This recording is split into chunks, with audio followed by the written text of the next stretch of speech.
పూరా local. Phone tapping పై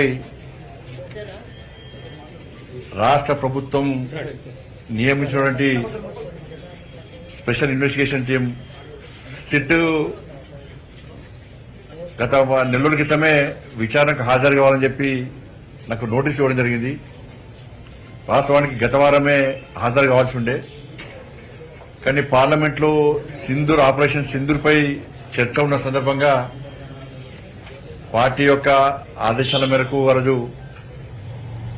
పార్లమెంట్లో తప్పకుండా పాల్గొనాల్సి ఉండే కాబట్టి సిట్ అధికారులకు సమాచారం ఇచ్చి రాలేకపోతాను సమాచారం ఇచ్చిన తర్వాత వల్ల తిరిగి ఈ రోజు రావాలని చెప్పి సిట్ అధికారులు నోటీస్ ఇచ్చిన తర్వాత ఇలా సిట్ విచారణకు వెళ్తున్నా.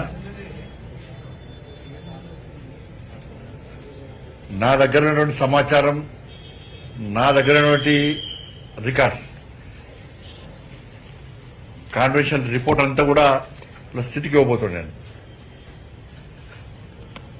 ఒక కేంద్ర మంత్రి కాకుండా ఒక బాధ్యతాయుతమైనటువంటి ఒక పౌరునిగా నా దగ్గర పూర్తి సమాచారాన్ని సిట్కు అందజేసే ప్రయత్నం చేస్తున్నా.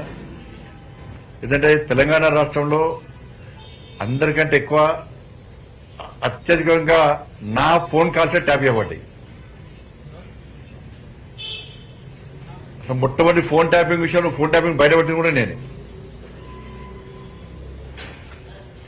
అందరి నా ఫోన్లు, మా కుటుంబ సభ్యుల ఫోన్లు, మా సిబ్బంది ఫోన్లు, మా ఇంట్లో పనిచేసే వర్కర్ల ఫోన్లు, మా పార్టీ నాయకుల ఫోన్లు, మా పార్టీ కార్యకర్తల ఫోన్లు కూడా ఇలా కేసీఆర్ గారి ప్రభుత్వం ఇలా అన్ని కూడా ఫోన్ ట్యాప్ చేయబడ్డాయి. కాబట్టి ఈ విషయంలో ఇప్పటి కూడా ఈ కాంగ్రెస్ పార్టీ ప్రభుత్వం మీద నమ్మకం లేదు, సిట్ మీద నమ్మకం లేదు. సిట్ అధికారులు పోలీసులను తప్పుపడతలేము, అధికారులు మంచోళ్లే, కానీ వాళ్లను స్వేచ్ఛగా అధిక విచారణ చేసేటువంటి అవకాశం కాంగ్రెస్ పార్టీ ప్రభుత్వం, రేవంత్ రెడ్డి ప్రభుత్వం ఇస్తలేదు. ఇదంతా కూడా టైం పాస్ కోసమే.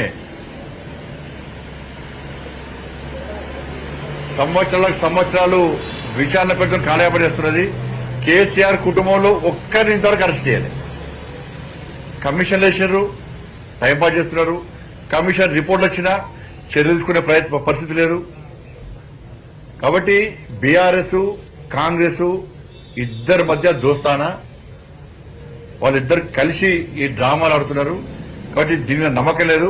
అందుకే సిబిఐ విచారణ జరపాలని చెప్పి మేము డిమాండ్ చేస్తున్నాం. మిగతా అన్ని విషయాలు కూడా ఆ విచారణ అనంతరం మీకు వచ్చే అన్ని విషయాలు బయట చెప్తాను.